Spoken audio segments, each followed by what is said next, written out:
And this specific thing that you mentioned about understanding human beings, right? Or intending to understand human beings, how does that play out when you are, let's say, in a critical business meeting, let's say with your co-founders, or let's say trying to negotiate a big deal, or there is a difficult situation.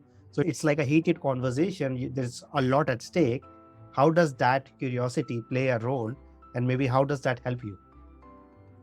I think you are always able to ask this question, that what does this person really want?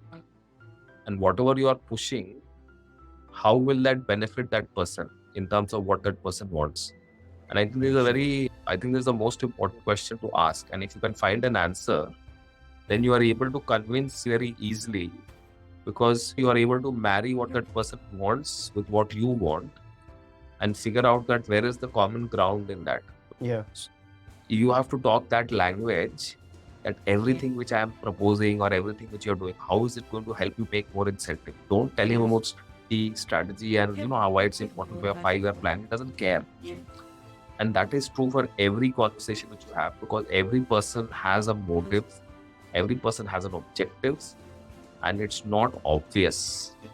You have to understand what does that person really want, and you have to work with that.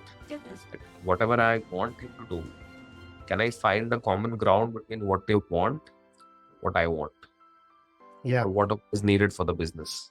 Yes. Yeah. And you have mentioned about reflection a couple of times.